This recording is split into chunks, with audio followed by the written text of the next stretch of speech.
Hello, ¿cómo estás? How's everyone doing today?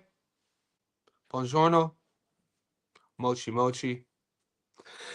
What is going on? It is Wednesday, July 1, Leo season, 9:15 a.m. here in Sydney, Australia. July, new month. June was a roller coaster for us on the betting side of things. Good nonetheless. July, a lot of good fights to talk about. We have some bangers coming up in a few days in Cleveland, Ohio. Not a lot of cards this week, but there's value. And sometimes these are the weeks that I like. When we got like 4, 5, 6 cards and then a UFC card, that sometimes could give me anxiety a bit. I'm just being real with you. In all that we do, watching tape, breaking fights down, the stresses of betting, sometimes a week like this is beautiful. We know what's right out in front of us. We can put more time. We can overthink a little bit more.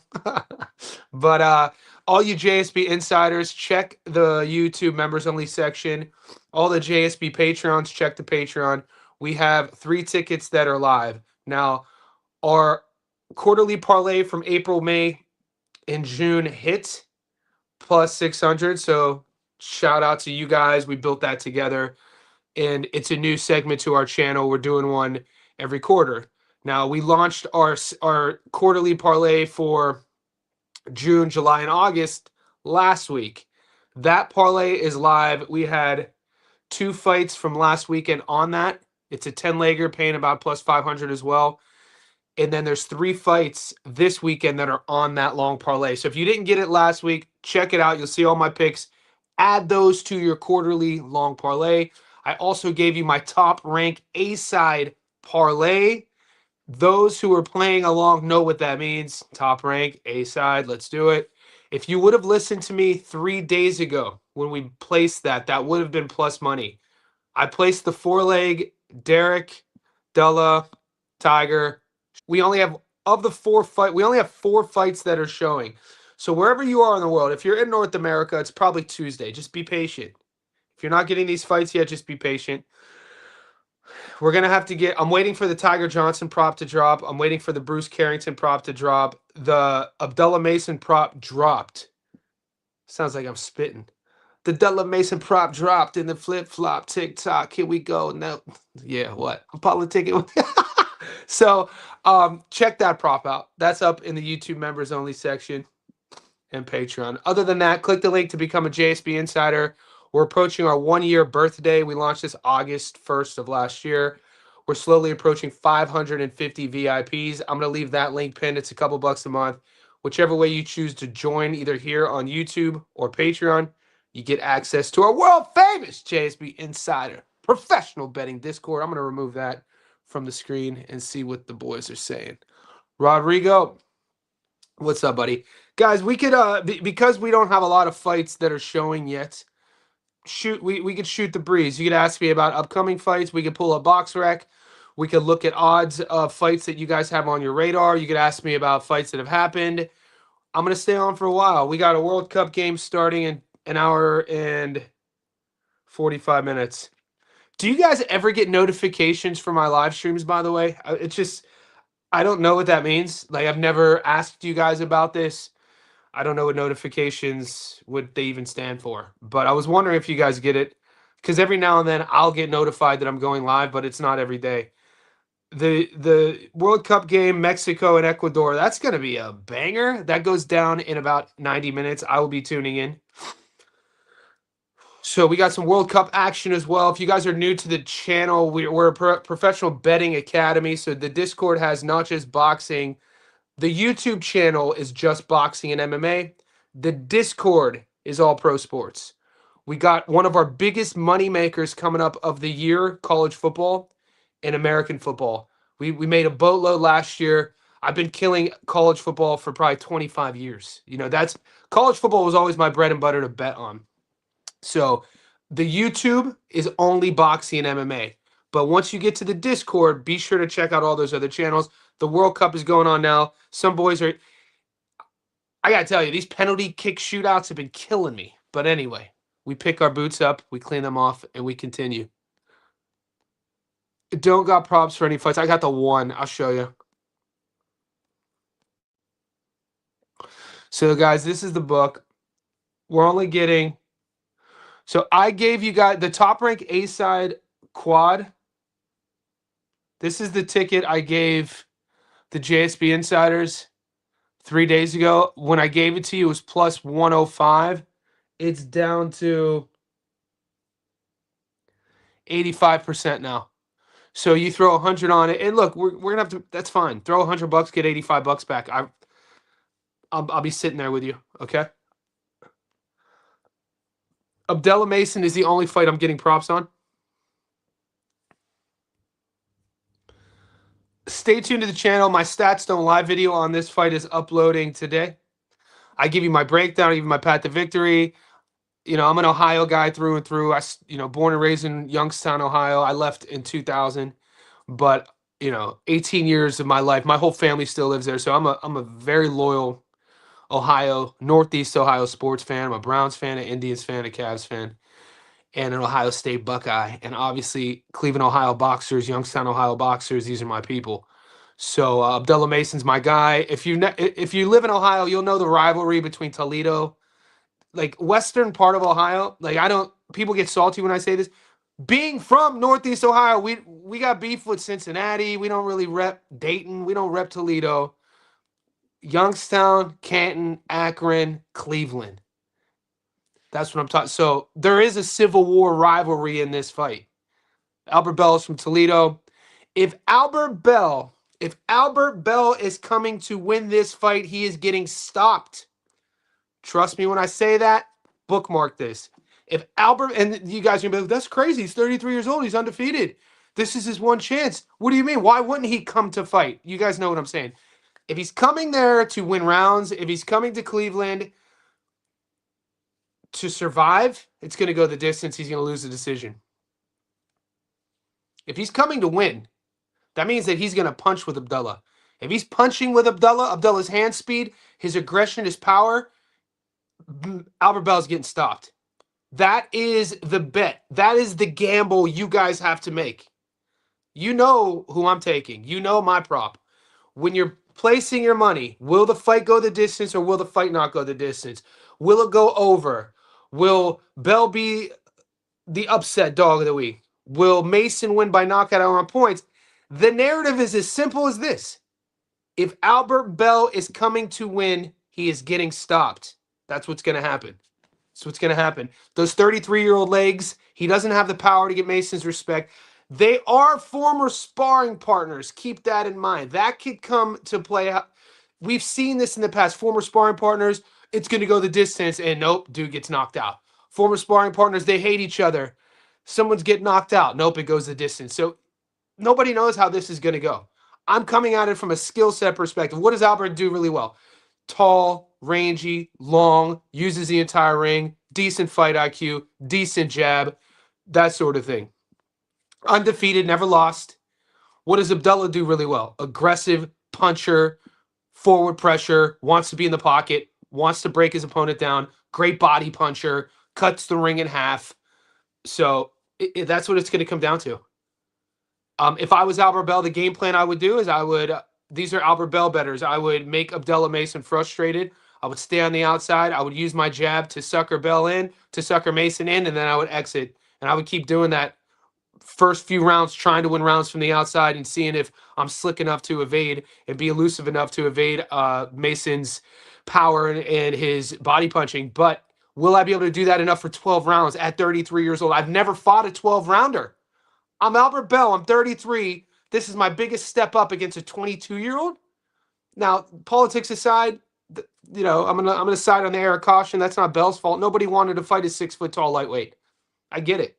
Nobody wanted to fight a 6-foot-tall lightweight. Did Top Rank really handle him that well? Being an Ohio guy, from what I've heard, no. He couldn't get fights.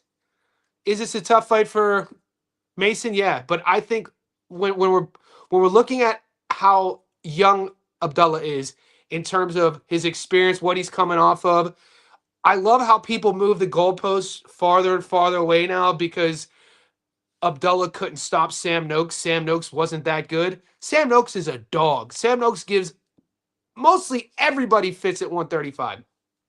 Now, neither one of those guys were a champion. We have to remember that belt was vacant, so they were fighting for the belt. So Abdullah has yet to beat a champion, an active champion. It's not like he beat an active champion and won the belt. He is the champion now because that belt was vacant, and he's putting his belt on the line for the first time in his hometown. Cleveland is going to be crazy.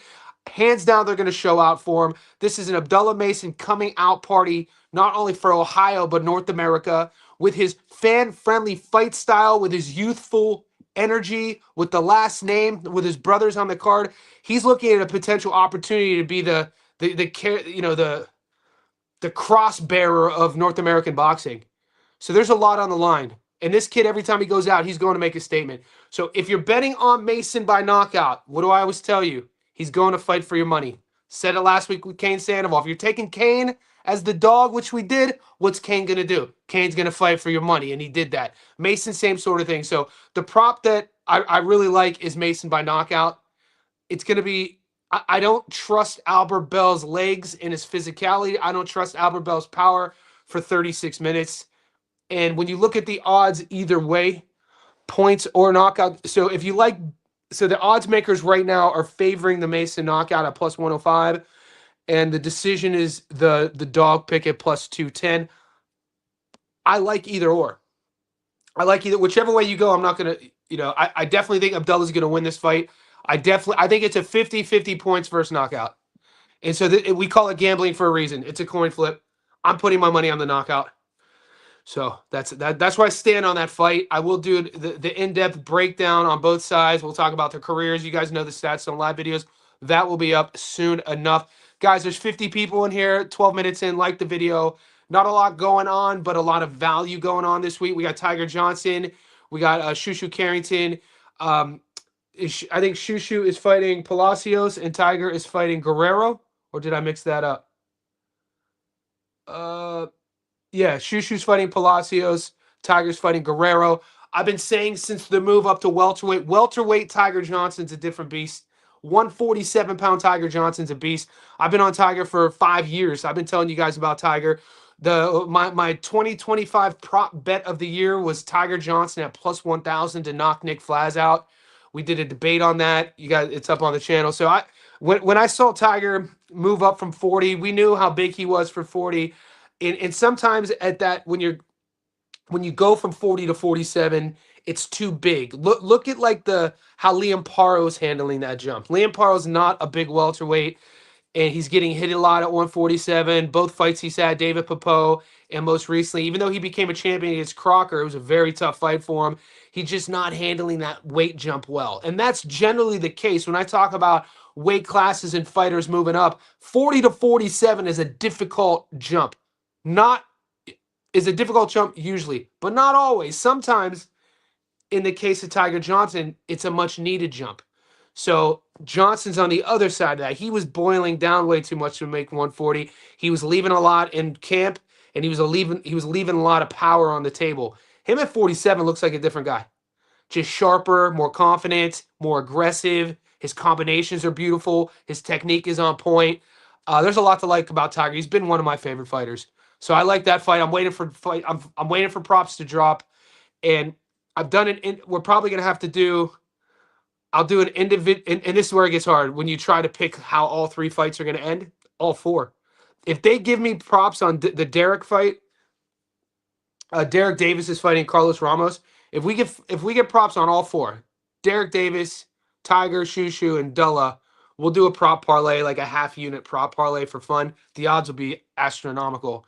Those are always harder to hit, but that's what we have to look forward to this weekend. So just keep an eye on your books. Wait to see if you get those fights. Wait for props to drop. There is a card in Japan. We'll see if we get the fight. Narai is fighting Narai. We've won money on Narai before in the past. That fight goes down in a couple days. We'll see if they give it to us.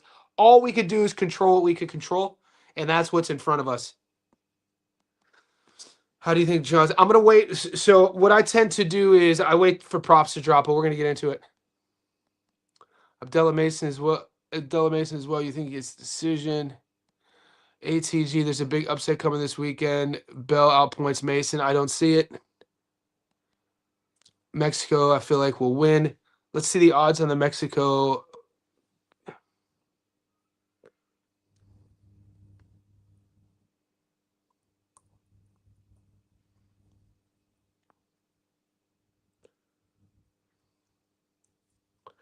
Ecuador's plus 310.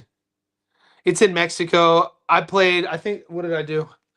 With the home crowd, I think I went Ecuador. I got to be honest with you. I'm down in soccer, so I'm dog hunting. I think I played Ecuador plus 322. It's already down to plus 310. Maybe because the massive bet I put on. Just kidding. Whenever we get close to a game, a fight, all the dogs, all the degenerates are trying to catch up. So there's always money coming in late on the dogs. So it always changes the odds. Mike Ross, Shushu Abdullah Tiger. I like it. Shu Abdullah Tiger. That's a fire play. All those fires. Yeah. Top rank, A-side parlay. I had to screenshot that. Get it, brother. Arman Sarukian. I'm getting props on all the Danny Roja. Where you at? What books do you have? Cleveland is the city where I come from. Think about back in the day when the news 89, little brother on the ground. Think about that one time, Cleveland, Ohio. When I heard the word of courage, I said, oh my Lord. Laying on the curb, 120, they're blended to their hair. What about Lonnie Dale? Damn, she gonna whack the fool out of the 2C2 she do. What about Wally? He lost his cool. Sipping on murder, sipping on Foster home. What if I said I lost my dog? The mission is deep, deep. Cleveland, Ohio, man. If you were born in Northeast Ohio, or if you were a kid in the late 80s, 90s. I was born in 82, so in 92 I was 10. You knew every word to every Bone Thugs record, at least where I come from. It was like street currency. Before there was social media, before there were followers and likes and all that, you had to memorize rap lyrics if you wanted to get street cred in your group of friends. That's how my group. You had to be good at sports. You had to get good grades, and you had to memorize rap lyrics. That was my group of friends. If you were good at sports and you got C's and D's, that was a room of air that we could clown you for. So like my boys and I, we got A's just so we couldn't get clowned. And we were good at sports so we could clown you if you weren't. And then on the side, going to games on the bus, you had to be able to rap. But that was Youngstown, Ohio in the 90s. It was different. It was a different world. Pretty good take. I feel like he'll run into one of Della Mason's shots if he comes to win like the Vargas fight. Yeah. I think that Mason, he's one of these young fighters that I'm going to back until usually I say, what have you done for me lately? He's done everything I need to see. Usually I say, you're going to have to prove it to me. Abdullah's proved it to me. I love the fact that he got dropped early in his career. I love the fact that, he's willing to go to those places that some fighters aren't willing to go to. And it's not a lack of fight IQ. This is who he is. This is kind of like a mini defensively, tactically. Abdullah Mason's tactics are better than Jaron Ennis. Defensively sound, he's more defensively sound than Jaron Ennis. But when you're looking at the fighters in a sort of shadow, if you just had the shadow of the fighters, it wouldn't take you long to know who's who. But how they fight, the spirit in which they fight in, they remind me of each. There's similarities for me, and I'm not regurgitating anybody's take. I've never heard anyone speak on this. After just what the questions I had of Jaron Ennis going into the Xander fight was, personally, I've watched Jaron's fights. I have never seen Jaron tested in such a way that he is going to be in trouble. Can he come back from that? That was my biggest question. And in the third round, Xander had him in trouble, and Jaron answered those questions for me. So Jaron, in my opinion, what I take from that is, mate, you are going to have to put that kid's spark out for him to quit on himself. How do you not love that dude, Jaron? How do you not love that fight style? Abdullah Mason, I already know what he's made of. We saw it in 3 fights ago. The kid's name is slipping my, I forget the kid's name. Drops him, hurts him, and we've seen him pick himself back up and then go get the stoppage. That's all I ever need to know about a guy, and Mason has that as well. So for me, Mason kind of reminds me of a smaller, younger Jaron Ennis.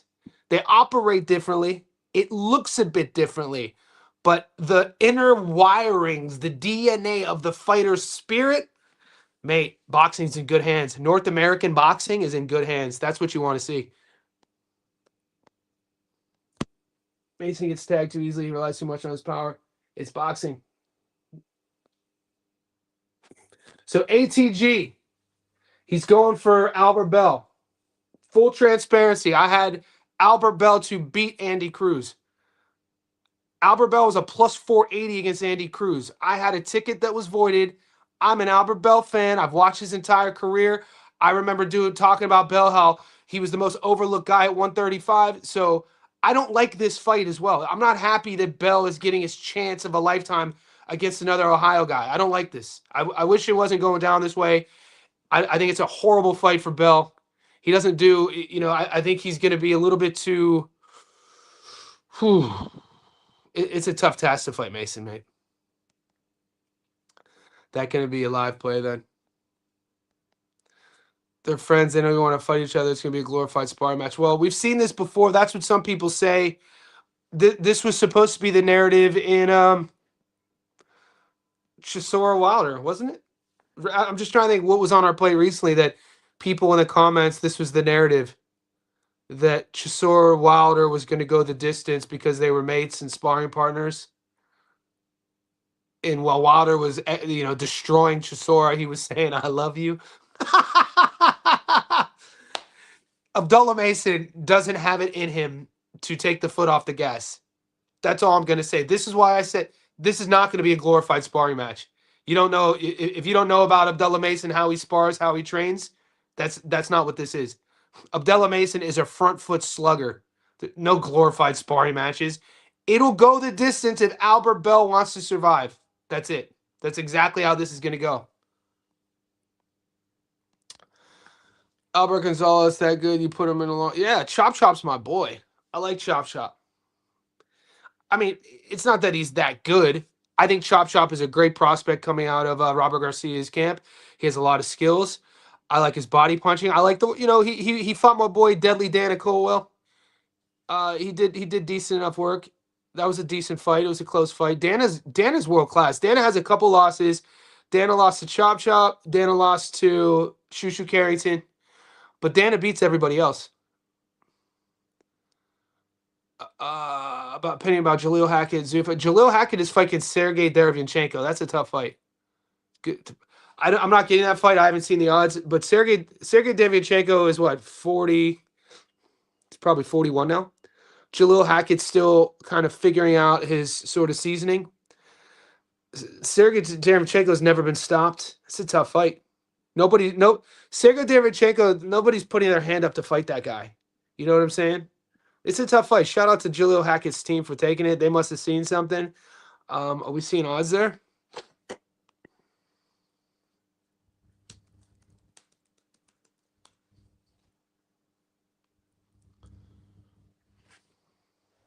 Wow.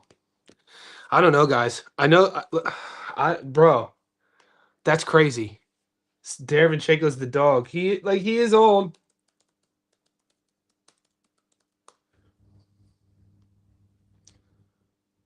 You know what you're going to get with Derevyanchenko. You're going to get a guy who's ultra determined, who has a very stressful freaking style. He's ultra durable. He's a veteran. 16-6, never been stopped. He's 40 years old. I mean, we haven't seen him he's been out of the ring for a year.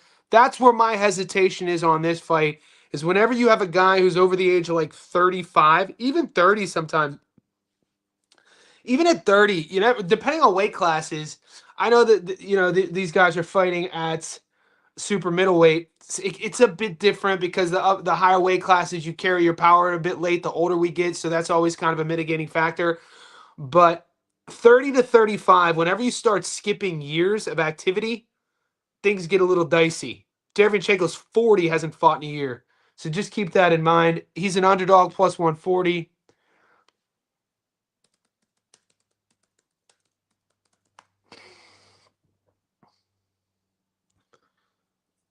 I like Jaleel, though.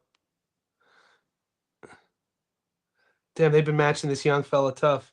He's only 23, man. They call him the Black Mexican. I love it. They call him the Black Mexican. El Negro Mexicano. That style. I don't know, man. Hackett has a fucking fun style. What a matchup. Zuffa out here showing the world how to do crazy matchmaking. 23 years old, man. Boxing's in great hands, dude. We just saw a 23-year-old Jahai Tucker show out at 23. We've been watching Jahai Tucker on the world stage since he was a teenager. He's not even going to be fully matured for another few years. He's only 23, right? We got Abdullah Mason, boxing's youngest world champion, putting his belt on the line against an undefeated real veteran in Albert Bell this weekend. Abdullah might just be 22, right? You got Kane Sandoval. Sandoval's going up, and Brandon Lee was, 27, 28, prospect, undefeated. Sandoval, 22. These younger guys are just putting their hand up. Jaleel Hackett is fighting Derevyanchenko. Hackett's 20, 23 years. These are kids. With Hackett's style, like, if this kid could get through these next 3 or 4 years, and he already has, he has that one loss, but with his style, I'd love to see Jaleel Hackett at 27. 28. He's in a grown-ass man division. Super middleweight is not you don't see many freaking 22-year-olds, 23-year-olds as super middleweight going up against 40-year-old freaking tanks like Derevyanchenko. So shout out to Jaleel, and he's the favorite in this fight. It kind of stresses me out for Hackett because he's not well-rounded yet. There's still levels he needs to add to his game. But this day and age of Zuffa boxing, the one thing I could say, they're not trying to develop fighters. Zuffa boxing is not in the business of developing fighters. That's not what this is. Zuffa boxing is in the business of very 50-50 matchmaking. Whether they got a jumpstart, uprising prospect versus a sort of mid-tier guy not many people know about, can't find tape on. Look what we just saw with Floyd Diaz going up against Tehran. Tough to find tape on Tehran. The only thing, and I didn't bet that fight, and Diaz was a 5-1 favorite, 4-1 favorite, and Diaz is a guy who, undefeated younger kid, came up through Floyd Mayweather's team, and Tehran was a guy who you could only hear sparring stories from with his camp, and Tehran was down 5 rounds to none, one-punch knockout. Crazy. Zuffa. Look what happened to our boy Justin Valoria a month ago. Valoria, 21-year-old kid, the nephew of the Hawaiian Punch. I think Mike Valoria, great pedigree, family, long lineage of fighting. And at 21, with his style, aggressive front foot slugger. At 21, when you have that style, you need to be moved a certain way. Nope, they throw him in there with like a seasoned, I think, Mexican fighter, 26, 27 years old, who just took that style and just ate it up the first few rounds and ended up stopping Valoria. So, like, my biggest beef right now, and this is just from the coaching side, because, the empathetic side of me in terms of, I'm a coach. I was a young athlete. I know what fighters need at a certain age to develop. That side of me, I hate that side of Zuffa. I do.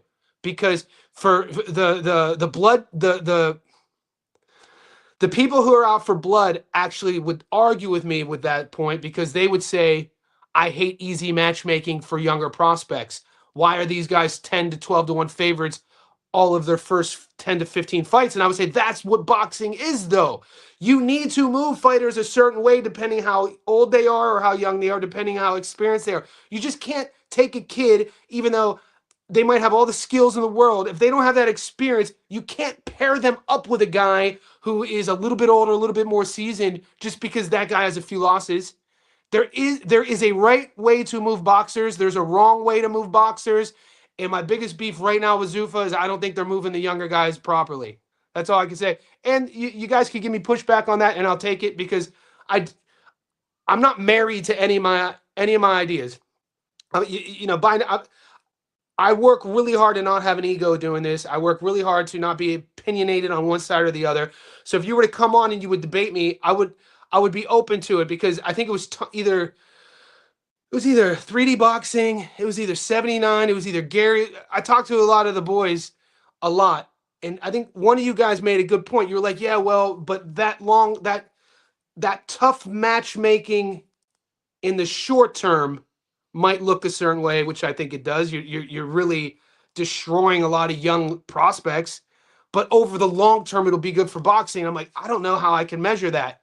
I don't know if I agree with you on that. So it's just something to keep an eye on. For me personally, my only beef with Zuffa is I don't like how they've been moving young prospects. It's been great for the fans. Been great for the fans. And it just goes to show you that Zuffa, just like UFC, the UFC, the days are long gone of needing to manufacture stars. Conor was 2015, Ronda Rousey was 2013, 2014, 2015. Those days, that's a decade ago. They made their money selling it for $4 billion, going public. They don't need stars to carry the brand. The brand itself is the brand. So you see their numbers are down. It really doesn't matter to them anymore. That's the danger with Zuffa boxing. They don't care about developing fighters, young fighters, and making them stars. They care about the brand of Zuffa. What is Zuffa boxing? The brand? Taking fucking 50-50 matchmaking, which is great. It's good for betting. It's good for entertainment. I think it's over time, it's a different thing. I do not want the entire sport of boxing to turn into Zuffa boxing. I don't want that. Because what you're going to do is take a lot of young guys' careers and you're going to put them in the fucking blender before they can fully develop. We've seen this happen time and time again. Even though he was a world champion at 17 years old, look what happened. Wilfred Benitez, Puerto Rican legend, world champion at 17. By the time he was 27, he could barely speak. So there's a certain way to move young fighters, and I think there's a responsible way to move young fighters. I'm not saying I'm right. Call me a pussy, call me whatever you want to call me. I'm fine with it. This is just my perspective on it. Super Chat's in the house. Jake Salvador, my guy, with the 50-50. Tough for me to catch you live due to the timing of things, but I got to tip the bartender. I appreciate the knowledge of this. My guy, Super Chat, man. That helps me out so much, man. I really appreciate you. I appreciate the support. If I could go live at a different time that would further help you out, man, to tap in, let me know. Did you hear about the Night of the Stars? Yeah, I saw it. I was watching it, Pugilist. They got Bud, Sean Porter, Paulie Malignaggi is going to be down here. I messaged him. Johnny, I love what Zeus is doing. Very competitive matchups. It's making boxing great again. When I watch Zeus, I'm excited for every fight because I know everybody comes to win. Yeah. And so far, I haven't seen any absurd robberies. I thought the scorecards for Sandoval versus Brandon Lee were, one of the judges had Sandoval Brandon Lee a draw. I thought that was atrocious. I thought Sandoval beat the brakes off of Brandon Lee. But other than that, I agree with you. We haven't, and thank God they didn't rob Kane, and they gave Kane the win. Other than that, you're right. The scoring has been good. The judging has been good. They're going to figure out the kinks. But like I said, my only beef with them is we have over 100 years of evidence to see how fighters should be moved. And a lot of that has to do with their camps, their handlers. I don't like when an organization has that power to, oh, you're signed here, you're fighting here. You know what I mean? That's the biggest problem with the Ali Act, what Zuffa is trying to do and what the UFC does versus what historical boxing fighters and camps were able to do is the UFC, you're signed to the UFC, you're signed to Zuffa. They tell you when the event is. They tell you who you're fighting. They tell you where the fight is going to be at, and they tell you the purse. They've removed the element of negotiations. There's a little bit of negotiation. You could say yes or no if you want to call that negotiation. But historically, boxing, the beauty and romance of it is like, I'm from Cleveland, Ohio. I got the belt now. I'm fighting in Cleveland. I'm bringing a show to my hometown in Cleveland. You know what I'm saying? That's just a microcosm of what Zuffa has removed and what the UFC has removed. And that's the biggest beef with me. Because it should always, always be about the fighters. It should always be about fighters' health, fighter safety. You guys are going to get pissed when I say this. The fans come second. The fans come second. Go and join. If you've never fought, go join a fight gym. Go hire a coach. Learn how to box, spar, and then you'll know what I'm talking about. It should always be about the fighter 1,000,000%, and then fighter safety.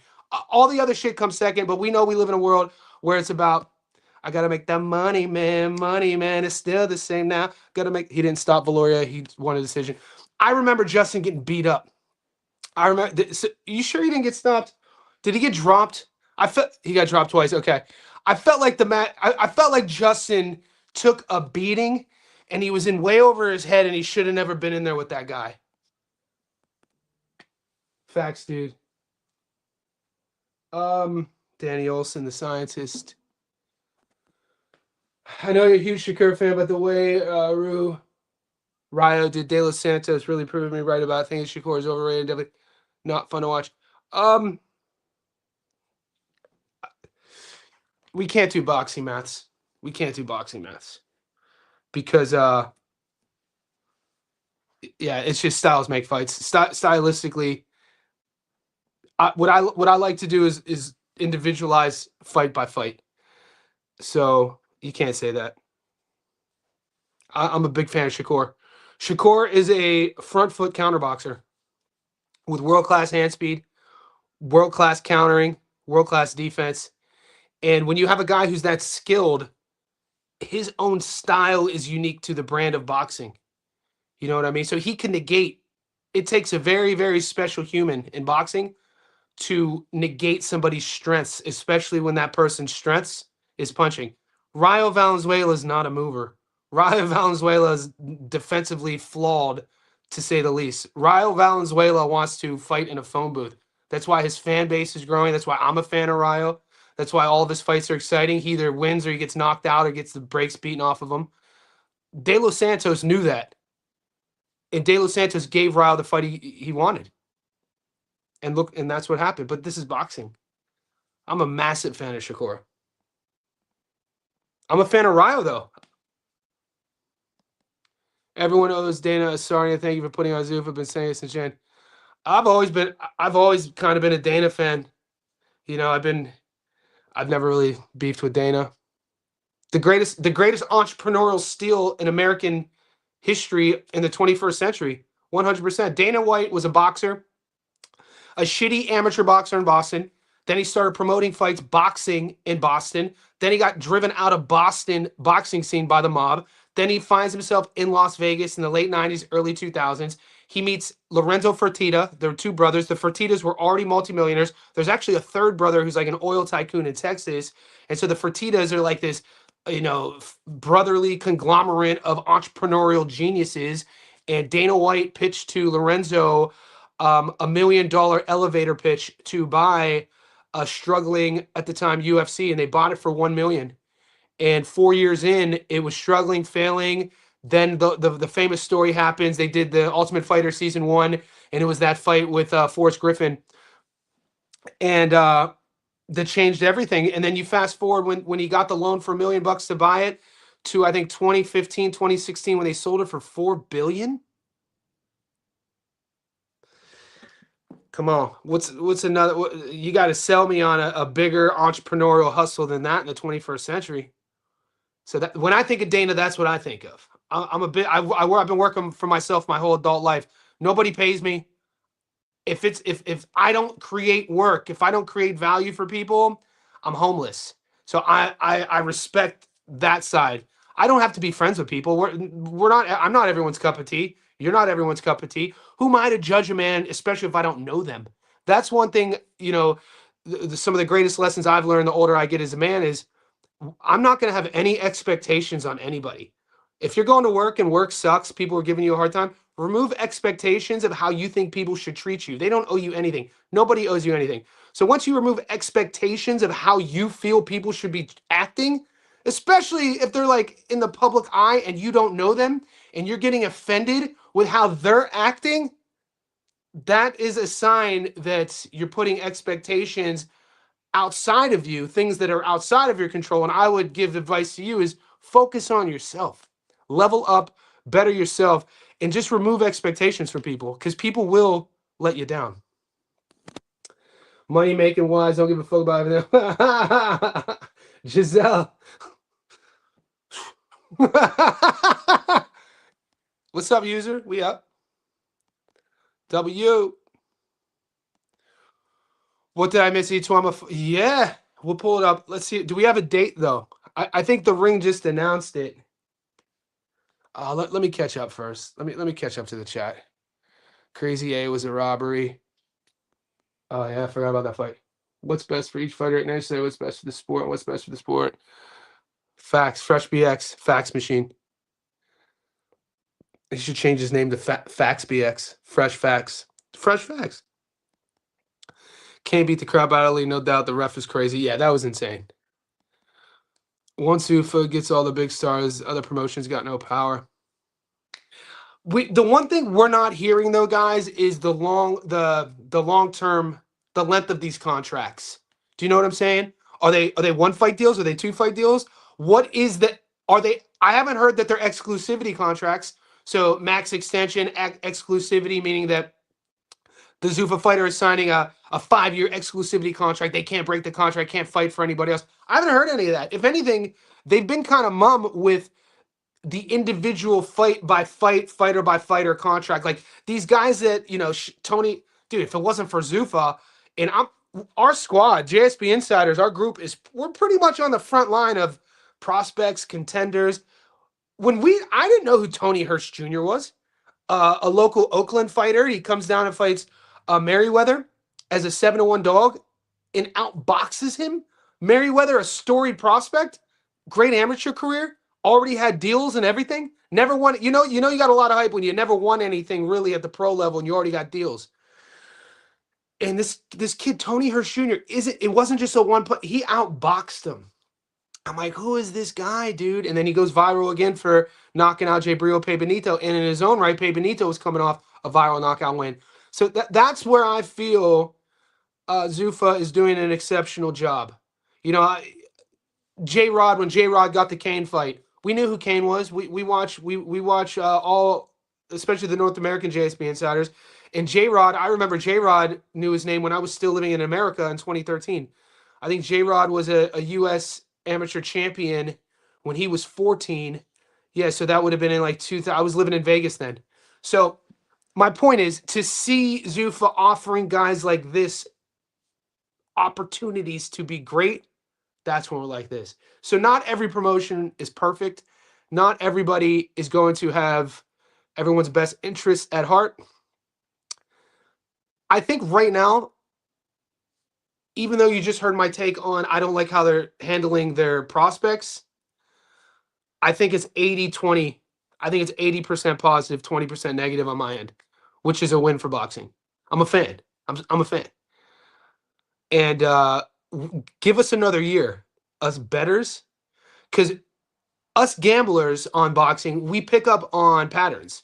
We know what promotional companies mean. We know what A-sides mean. We know certain guys could travel, certain guys can't travel. When you have a new promotion like Zuffa, who only debuted in January, you got to give us some time to see their pat. Right now, we know their patterns. A lot of dogs win. A lot of dogs win. Fair scoring. They get knockout bonuses for knockouts. My book here in Sydney really doesn't let me live bet yet. So I think for me, I have it 80-20. Zuffa 80% good.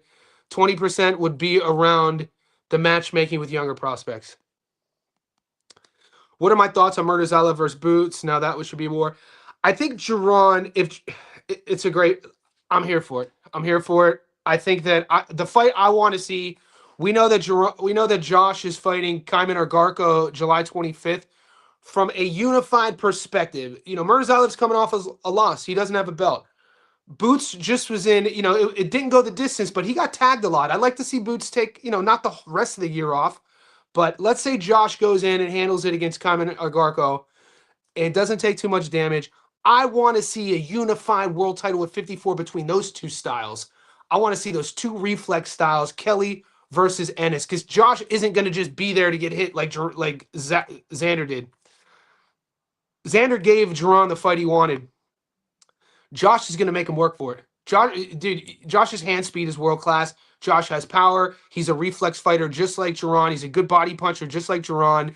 They have similarities. They have differences. from a stylistic matchup, and then from a political standpoint with the unification belts on the line, that's the one I want to see. And then that winner fights Seb. Let's go.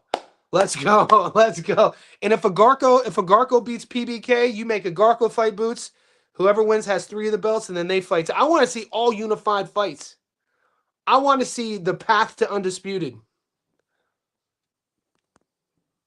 I made a killing off Justin Glory, my guy's opponent.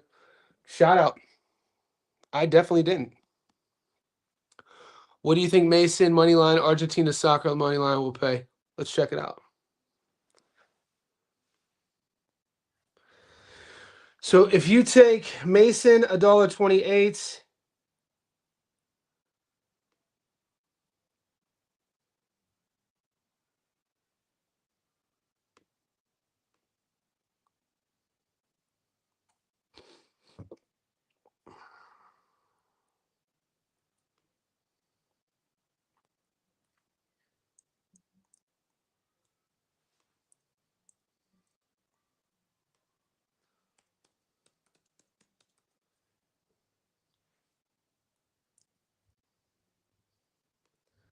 so if you take Mason and Argentina, I think Argentina is $1.18. I already played this. $1.14 now.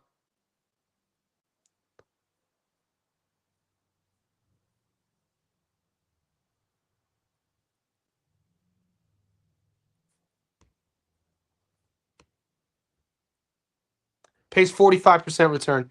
So $100 gets you your money back plus $45. Also, that version of Ryo not the same as then, and the same can be said about Santos. I love Zuffa for my banging out Zufas for live betting. Ryo would get embarrassed by Shakur. Good thing. Yeah.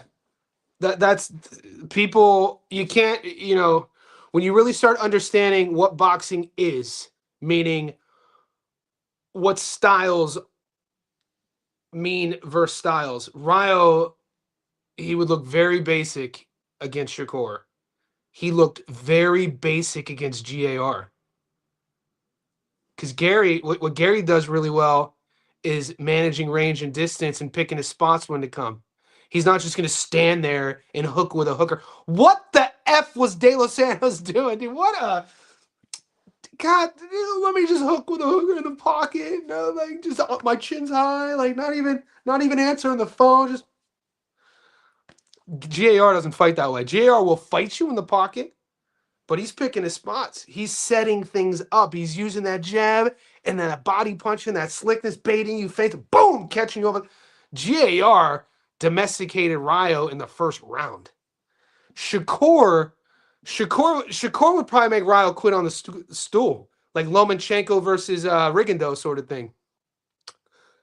Lomachenko had that. One of the people, revisionist history is crazy. Andrew Walters. I think it was Andrew Walters.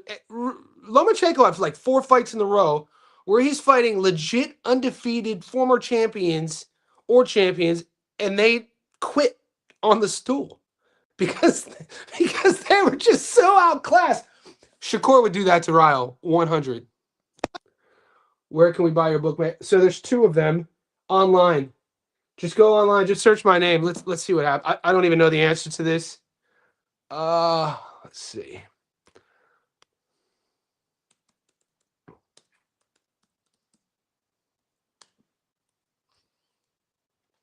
So I have a publisher. I have 2 publishers. Let's go Google. You Google my name, shopping. So that's my first book. So I've written 2 books. My first book, Ungoogleable, is on Amazon in America.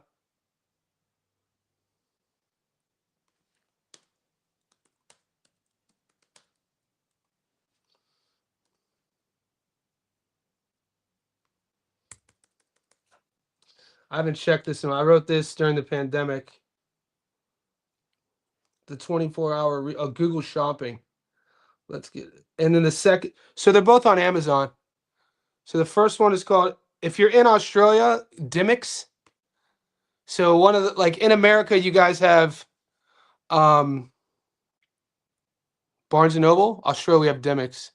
So Dimmicks carries my second book, The 24-Hour Reset.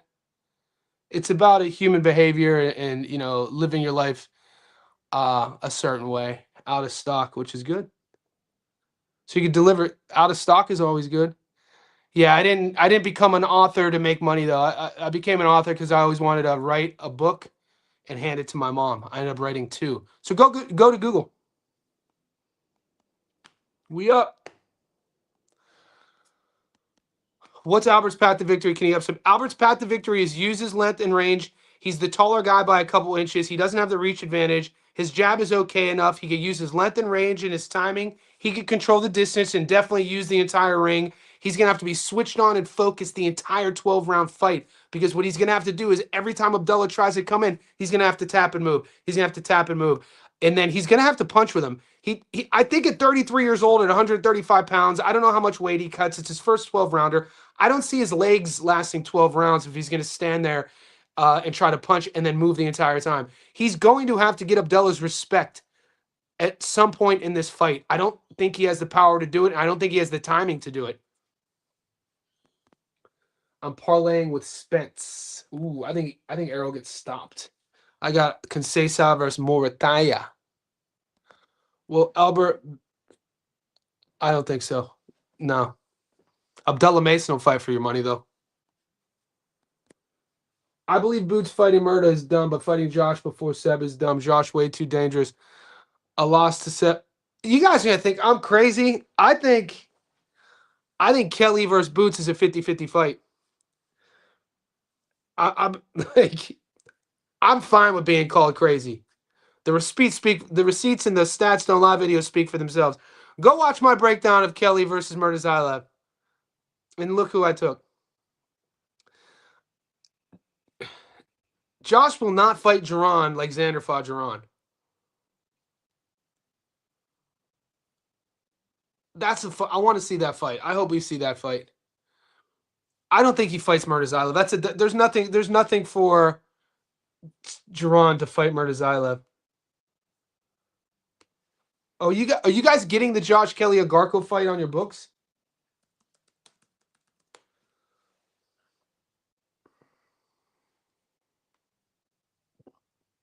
I'm not. They're not even. It's not even showing up.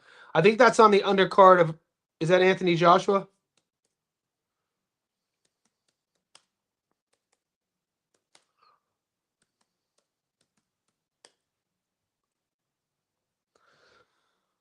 Okay. Yeah, we got some good fights. July's going to be good. We got July starting off with a bang and then finishing with a bang. So this is July 26th, AJ versus. Are they giving us the full card though? No. But AJ versus Prenga is on the same day as the Australian card. Interesting. So you got Stephen Fulton, Liam Wilson. Are we getting these fights? This is an interesting fight. Guys, have you looked at Stephen Fulton versus Liam? I hope those odds are 50-50. I'll put my pension on Boots that day. I don't know, man. No, I wouldn't. I would probably. I don't know, man. I don't know. I wouldn't. I agree. I mean, dumb for Boots. Sorry, yeah. Liam Wilson versus Fulton. Which Fulton are we getting? That's an interesting fight. We got some. These are good odds.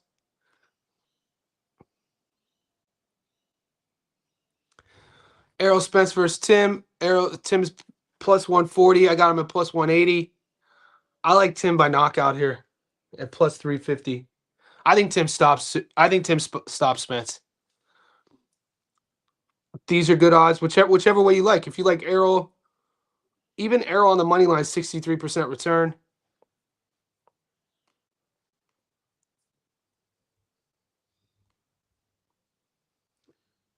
Oh, Diego Pacheco versus Aleem is in 3 weeks.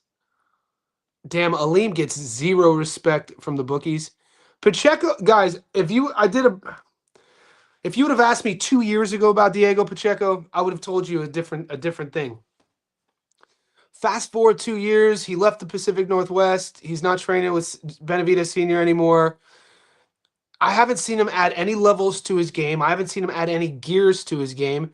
I've seen him. We've kind of seen him like mentally get like not confused, but mentally get distracted in fights as of late. Recently, raise your hand if you picked Lester to knock out Reese Salim.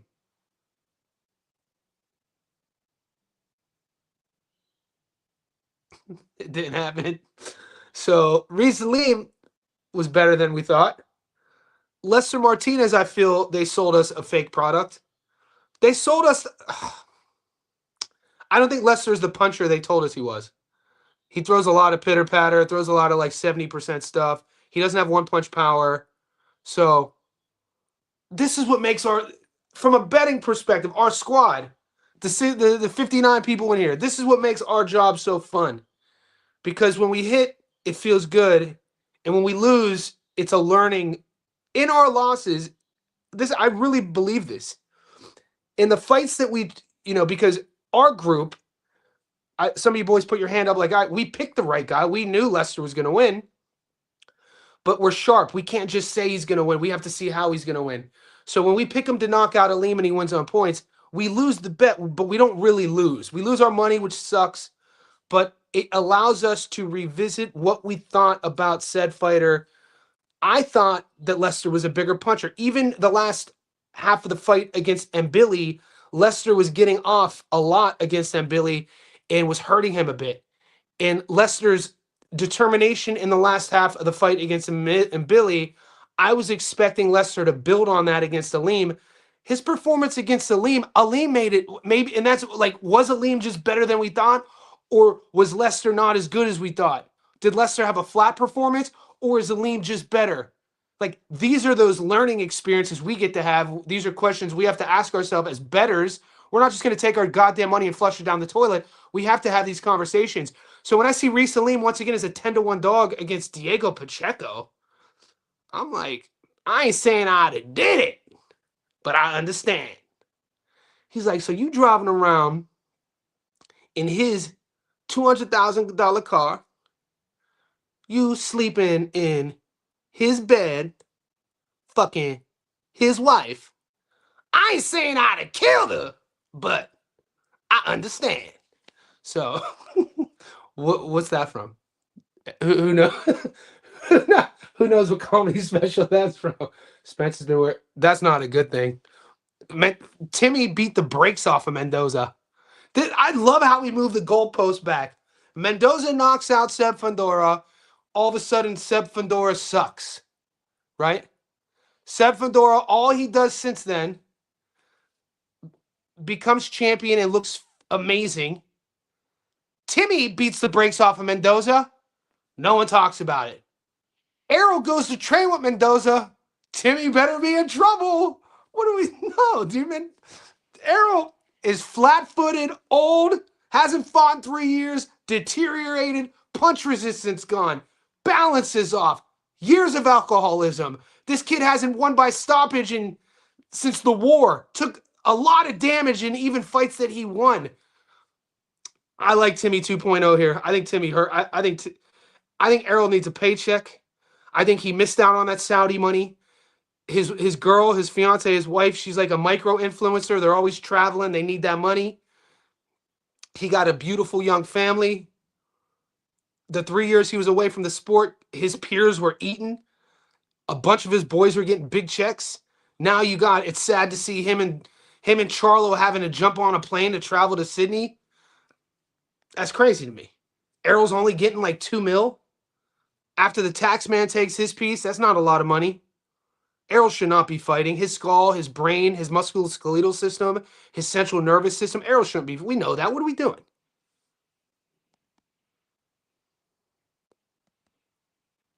Did I say Reese Salim? Emmanuel Aleem. Reese Salim fought Sammy Goodman. I watched too many fights, man. Why are you bullshitting? Why are you bullshitting? You could. Why didn't you say Emmanuel then? Why couldn't you just say it's Emmanuel, not Reese? Reese fought Sammy. Because Fresh Facts BX. Where you at? Shit, where you at, homie? Shit, I don't know you that well. I was going to take Spence, but I don't like the way he's been talking. Say, go against my man rules and red flag. Got to have boundaries.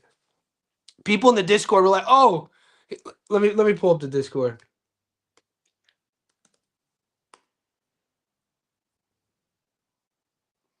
This shit's funny to me.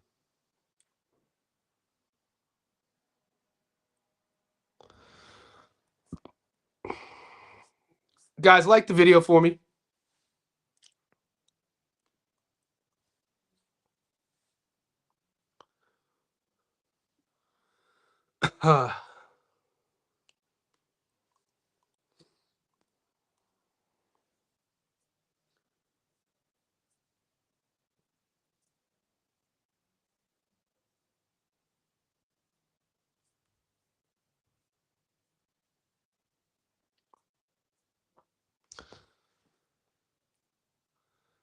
Somebody already said Errol looks off balance here. Errol looks wobbled here. Uh-oh, he's training with Mendoza. Y'all better get ready. Y'all better make way. Oh, Mr. NWA, Mr. AK. Y'all better make way. That don't look good to me. Errol looks wobbled. He looks all off balance. I don't know, man. So what's our Errol list? Hasn't fought in over 3 years. Has never fought at 154. Car crash. Belt the ass from Bud. Needs money. Marauding style. Gets hit so much. Brain damage. Speech slurred. Yeah. Traveling to Australia. Tim Tszyu, Costa Tszyu, Nikita Tszyu are 54-0 while fighting in Australia. Timmy's the A side on a no-limit card. So unless Errol can knock Tim out, which I don't think he has the power to do, have fun betting on Errol. I don't read the screen. I don't be reading the screen. This is all off jump. I don't have a script. What do you watch my stats on live videos? I'm not most of your favorite people, you guys are watching your videos. They're reading off of a script. I'm off top. I'm off jump. I got my script in my head. I'm not reading the screen, homie. Yeah, Spencer's only getting $2 million. And I'm not saying that he's in trouble. I mean, if I was Errol, everything that he's been through, I don't know his financial situation. $2 million wouldn't be enough for me to come to Australia to fight Tim Tszyu. After all of the other facts, if I'm Errol, I'm not coming to Australia for $2 million. You'd have to pay me at least $5 million. You'd have to pay, because you got to think about taxes. You got to think about who's getting paid. You got to think about all the other things we spoke about. Tzew's super hungry, man. You guys, dude, Tim gets stopped against Murtazaev. Okay, he quit on a stool against Seb. Okay, but dude, Seb Fandor is a nightmare. Murtazaev does that to everybody except Josh Kelly. Tim never went unconscious. It's not like, and this is what we're talking about. The beating that Errol took by Bud, 9 rounds? What did that fight get stopped in the 9th? He got his fucking ass beat. That's the last time we saw him. The beating, he got thrown out of a car. That's a beating as well. Worse than the Bud Crawford beating. The kid can barely speak. He slurs. Like, I think Tim Tszyu's younger, greener, stronger, bigger. You guys just think because he lost to Seb Fandora and Murtazaev that a welterweight who has brain damage, who hasn't fought in 3 years, who's in his mid-30s, is going to fly on a plane for 15 hours and beat him. If he does, shout out. I don't see it happening. I can't bet against him, though. I'm just going to say, why can't you bet against him? Are you why can't, do you have an allegiance to Texas Southpaws? Why can't, I bet against him against Bud and I won money. And I was an Errol fan. Can you post that vid about his speech? It got taken down, man. The only way I could ever post it is are you talking about Liam Wilson? Or are you talking about Errol Spence Jr.? The only way I could ever repost the Errol Spence Jr. videos, I'd have to make it again. I have the files. It would take me like a couple hours. If you wanted me to are you talking about the Liam Wilson slurred speech? Because Liam Wilson's speech is horrible too, man. Guys, we're an hour and 5 into it. There's 60 in here. Like the video. We'll just freestyle from here. I'll stay on. What do you guys want to chat? Nathan, which one are you talking about? And then from there, I'm uploading my Stats Don't Lie video of Dullah versus Albert today. I'm doing the Tiger Johnson video. I'm doing the Shushu Carrington video. The Ecuador-Mexico game starts in 40 minutes. The JSB Insiders, hands down, the smartest community in the game. Honestly, both have been looking for me too. Okay, so YouTube removed. I got a copyright strike. This was 4 years. Errol fought Bud in July of 2023. I posted the Errol Spence Jr. slurred speech video in May of 2023. It got taken down and I got a copyright strike. And then my channel got demonetized for a year. This was insane. I didn't get monetized again until August of 2024. From August of 2024 until May of 2025, I was just doing Stats Don't Lie videos. This is a brief rundown. May of 2025 in my Stats Don't Lie videos, you guys in the comment section were asking me to do predictions. Fast forward, now we're here. I could redo the Arrow video because I know what interviews I did, and it wasn't even me speaking a narrative. All I did was I did interviews from Errol and the amateurs, Errol, his first interview he ever gave, that sort of thing. And I just gave you the timeline. You know, December 2011, January 2013, that sort of thing. And then I blended them together. And it's tough to watch. Because I did it because I'm an Errol Spence fan. The Liam Wilson, just Instagram Liam Wilson. Oh, it's not good.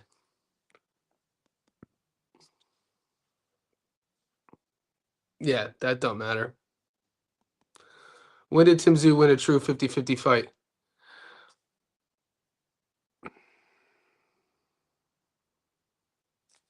I don't know. Wasn't Tony Harrison supposed to beat him? Wasn't Mendoza supposed to beat him? Didn't Carlos Ocampo, wasn't he like, the reason I can't bet against him is because I generally believe he has something to prove. Yeah, he needs, you think he has something to prove? God damn. He looks out on his feet in a still shot. He looks wobbled here.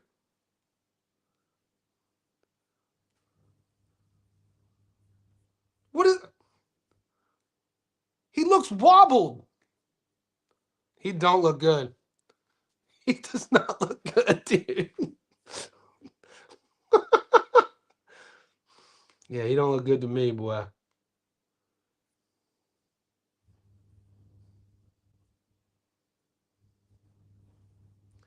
Oh, and remember, guys, in the Discord, you guys get one weekly submission for our AB check-in of the week. If you guys in our Discord don't know what I'm talking about, it's an inside thing. Everybody in our Discord, once a week, you guys could do your AB, Adrian Broner, post of the week. This is Power 144's AB weekly post. We do weekly check-ins on Adrian Broner in our Discord.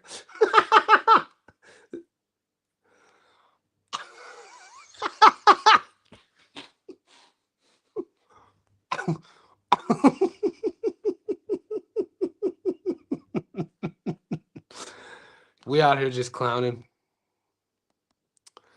Post Errol Spence speech manager only said. So redo it. Okay, that's not a bad idea. See, shout out to the chat. So redo it. It's not a positive thing though. Should I fucking do it? I could do it. I could do it. It's not. I like Errol Spence. I'm a bigger fan of Errol Spence than I am of Tim Tszyu. I'm a bigger fan of Errol Spence than I am of Bud Crawford. I bet against Errol against Bud. We win money. We win money. I want to see Errol win. We love romanticism in our sport. The human body is only so resilient, guys. I know a lot about the body. I get paid to help people get stronger. I get paid to help people recover from injuries. I know about the anatomy of a body, the physiology of the brain. I know about the central nervous system. I know about cause and effect. I know about consequences from damage. He has it, the body is not invincible, man. The brain is not invincible. You can see it. There's red flags. Listen to him. Look at his eyes, dude. Yeah, man. It's not just a Texas draw. There's a Texas draw that he used to have. We'll do it right now. All right? We'll do it right now. I'll do the video, but watch.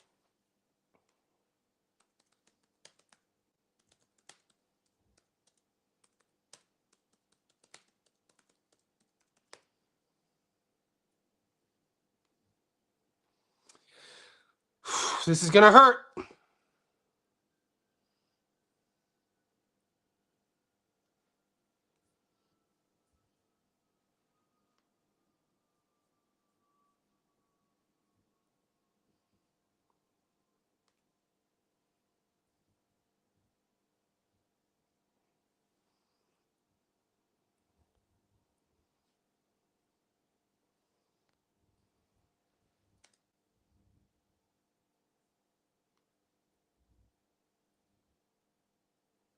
That's what's up, man. That's what's up. That is what's up, buddy. Everybody from Dallas, Fort Worth, everybody in Texas country, look out for me. I'm bringing that gold home. Really? One more. What inspires you to start fighting, my man? What got you started? My dad got me into it. He's always been a fan of sports. He was little, and he got me into it when I was 15.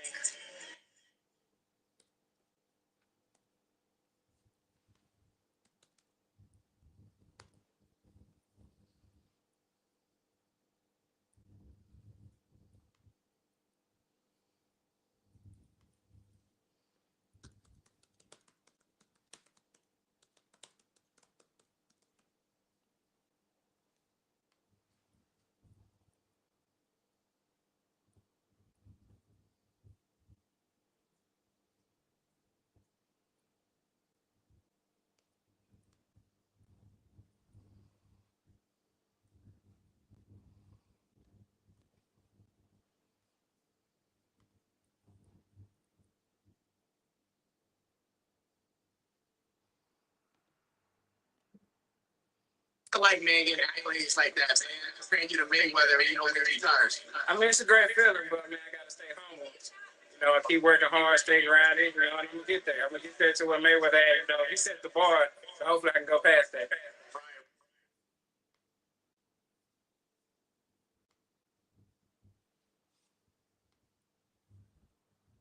What version of Errol are we getting ready to see in this next chapter? Just the more rejuvenated, explosive, you know, just a powerful Errol Spence that they've been seeing, minus the last fight. Coming back to this fight, is it about proving something to the critics or reminding people who Errol Spence really is? I'm really just doing it for myself. Like, I mean, life is about experiences. Life is about, you know, take. I'll put it together. It's not good. I don't want to do it because it's sad. Like it's sad. It's not positive. I don't like doing. What content do I put out that isn't positive? Like I'm a positive guy by nature. I'm not fronting on how I am. This is who I am. I don't. It doesn't give me joy to do a side by side breakdown of watching Errol's speech degrade. It fucking sucks. He was one of my favorite fighters. DSG came back after Lara for that same reason. A good fighter don't want to go out like that. Can't wait to take Tim over Spence. No offense, but never thought I'd be going heavy on odds. I know, man. We're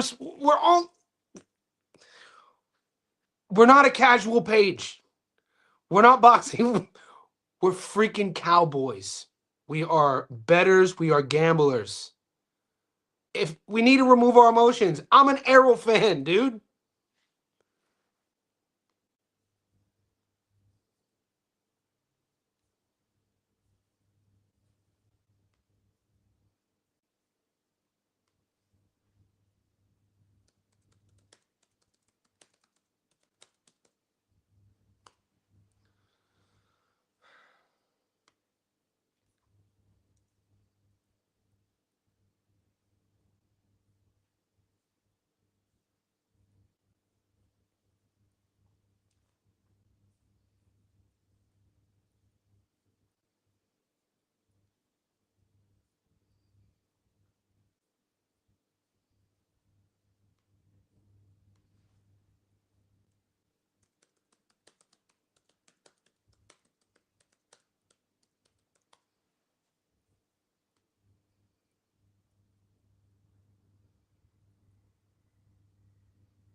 I'm gonna have to find it. They used to have it on Instagram.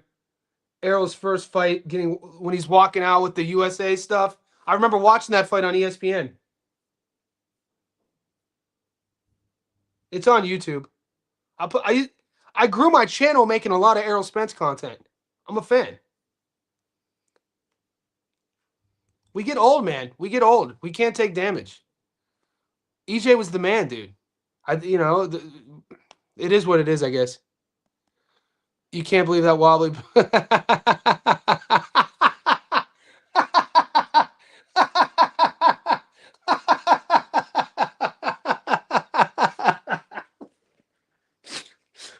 I was clowning, man. I was fooling y'all. I want 150,000, but we can settle out in court right now for $20. I was fooling y'all. He's out on his feet in the photo. He's like, he was 600 against Mendoza, 250, 09% people picked on top of. All right, Cody, what you want from me, Cody? Cody Pollins, what you want? What's up, Mike? No conspiracy. Spence versus Tim Zoo seems like Zoo by decision. Zoo's at plus money, guys. We got Zoo at plus 180. Out of the 3 top ranked prospects, Abdullah Mason's a world champion. Shushu Carrington's a world champion. Tiger Johnson's a contender. Maybe we're talking about a different card. How much do you think Tim fighting in Australia is going to impact? A lot. 54-0. A lot. Almost 50% of my reasoning.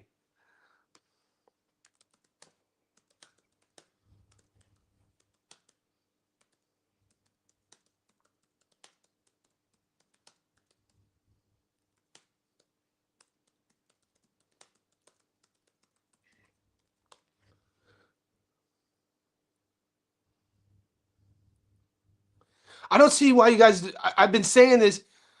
It's a great question from user.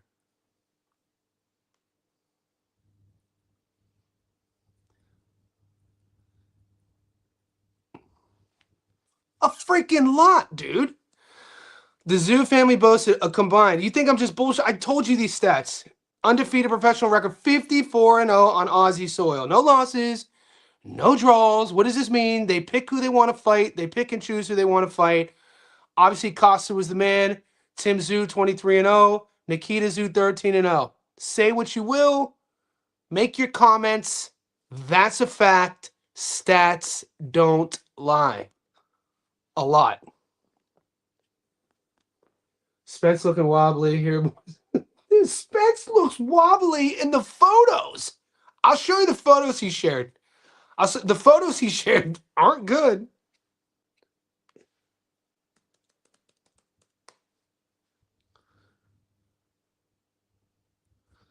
All right, let's do both sides of the coin.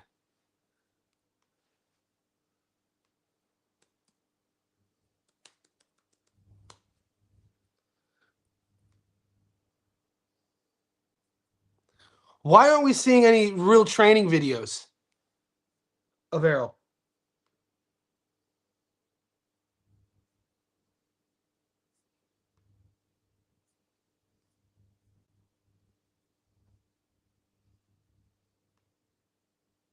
Not. I think we're gonna see a lot.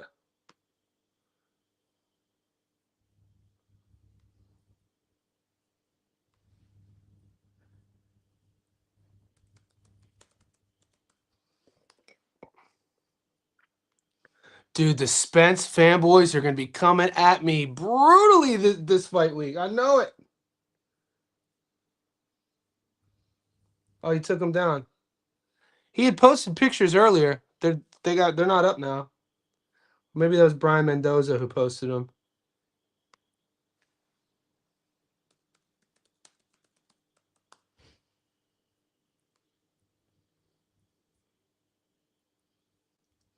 Yeah, mate. These no wonder Errol didn't post them. These photos do not look good. Errol out here looking wobbled on his feet. He looks off balance.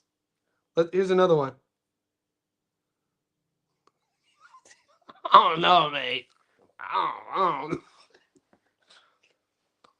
don't know, mate. So Tim Zoo, 12 O's Brian Mendoza, and you go to Mendoza to do your camp? What do you... Why? Timmy beat the brakes off of Mendoza. Why would you go to do your camp there?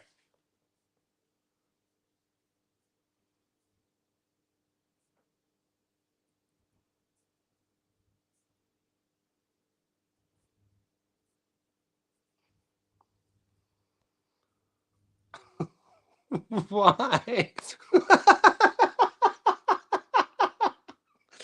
Why? Sorry. Top ranked promoted fighters, I guess. I don't know, man. I don't see any of them getting beat.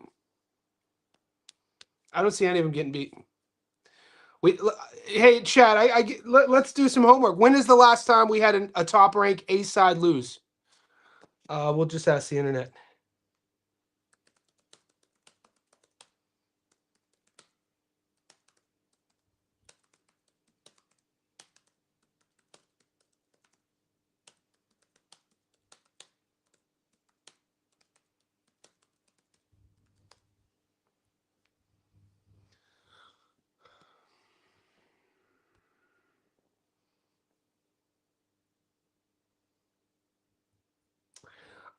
All right, I wouldn't say Xander was the A side. This is kind of because I thought didn't Matchroom win the purse bid? Or no, Matchroom lost the purse bid for like $15,000. A recent highly notable instance of top ranked A side fighter losing on a top ranked promoted card was Xander. I don't count that one. Okay, Andy Cruz Morataya. Prior to this January, Andy Cruz Morataya in I wouldn't say it was a massive upset. Morataya was what, a plus 300? As you can see, there's not a lot. It doesn't happen a lot. Not a lot of stats to pull from. So when we're looking at patterns of behavior of promotional A sides, Top Rank doesn't operate that way. Them stats is relevant only matter when it comes to Costa. I disagree. How is that irrelevant? How could a stat? It's a known thing. How is that irrelevant? You literally 54-0. So Mike's ring. So Mike winning 6 rings. Mike playing in 6 finals and winning 6 rings. That's irrelevant. How is 3 family members fighting in their home soil 54-0? How is that irrelevant? I'm so confused on what you mean that's irrelevant. They still mad. They are mad. Xander got the brakes beat off of him. Xander got that ass beat.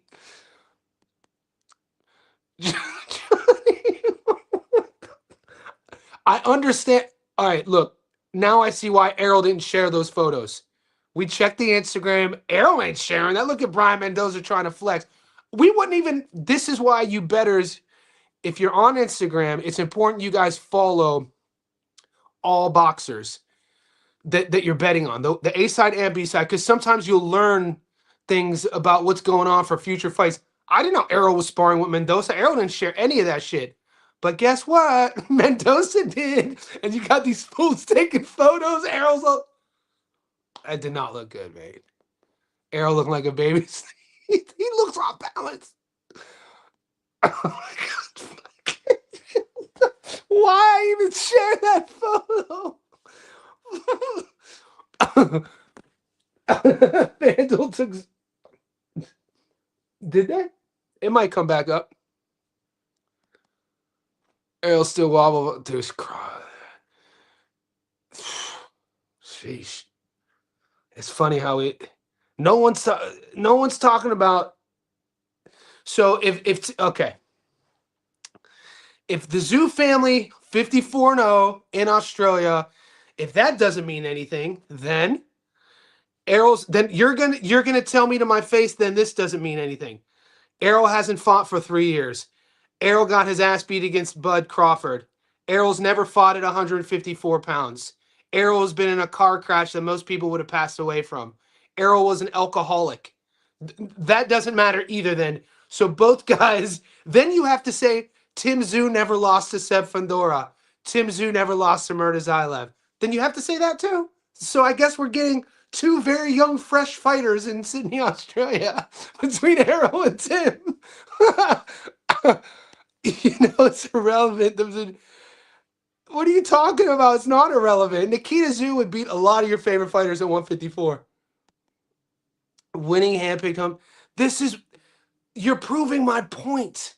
They handpicked Errol to come here. Finally, Fresh BX sees eye to eye. Finally, we're getting through his skull and he understands that we know game around here. That's exactly my point. It feels good doing business with you. They handpicked him to come. Exactly. I was watching a dude watch the Zayas fight, and when Boots almost stopped him around 5, dude said, Harvey Dog, you better not. You bet not. Damn, bro, just took a shit on Errol. Yeah, I know, right? I'm just speaking facts, bro. No, the hell. Finally, Fresh BX and I see eye to eye. We could cheers our. I've been drinking more and more Henny lately, so I'm back on the VSOP. We could cheers it. I'm out of a snifter glass these days because I'm classy. So snifter, boom, and we could go walk the streets of Sydney. We could go looking for some. We could go do some damage in Sydney since we've seen eye to eye. That ain't Errol Spence's new nickname. Who said that? What did I miss? Did I miss something? Egg roll? Oh, the chat's eating up. Chat, dude, we're 90 minutes in. But it was. Time moves on. I think Chris Guerrero, he's undefeated, good record, good spot for him. I think he's just, I don't think he does anything better than Shushu or Tiger.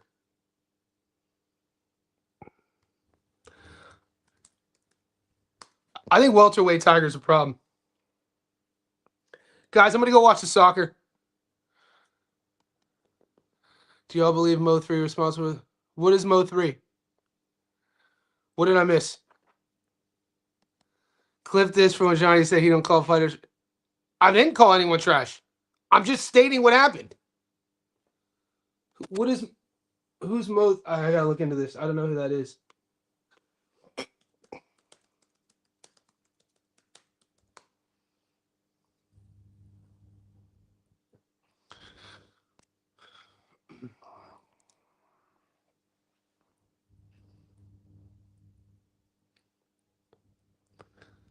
The connection between late Dallas rapper Mo3 and boxing. Is it Mo3? Rest in peace, or Mo3? Boxing champ Errol Spence Jr. stems from their shared roots in Dallas and unconfirmed local street rumors. Fans have long speculated that Spence's 2019 high-speed Ferrari crash was tied to a chase. Oh, shit. I didn't know this. The unified welterweight champ Errol made headlines on October 10th, 2019 when he was involved in a severe single-car rollover. Spence was thrown from his Ferrari, but miraculously survived with facial lacerations and no broken bones. Crazy, mate. Crazy he survived. Because Mo3 and Spence were both well-known figures in the Dallas area and resided in the same... What was Errol living in an apartment complex for? What was he living in an apartment complex? It was probably... Hopefully it was like a gated community. Especially both in the Dallas resided in the same apartment. Rumors theories began circulating. Some unconfirmed speculation that the car crash may have been linked to a high-speed chase or an altercation. I don't even know who Mo3 is. In the years following the tragic shooting of Mo3 on an interstate, what? Errol Spence Jr. rarely, if ever, publicly showed support for the late rapper. This absence of public acknowledgement fueled rumors on social media. Okay. No shit. All right. If I'm bringing on Charleston White's making his first appearance on the channel. The big fella. The big dog.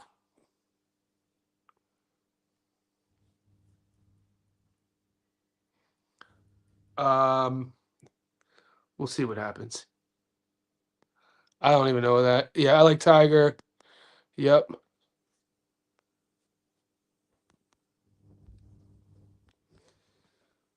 Walter was a rapper who was big thug in Dallas. People are saying the reason Arrow crashes has been through was chasing. Then people say Spence killed him. Nah. This sounds just like neighborhood drama. What's up, Maurice? I do kind of want to see what Charleston White has to say, though, for the sake of the squad.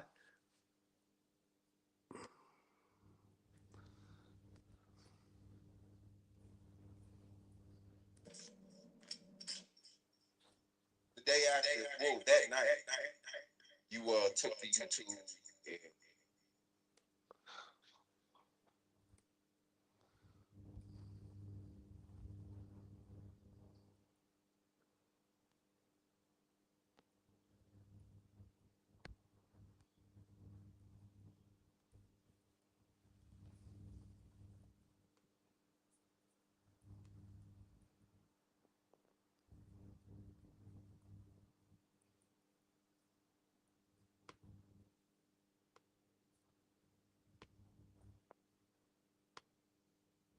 Give me 1 second. I want to bring it up. I'm trying to fix these audio issues. I want to see what Charleston White has to say.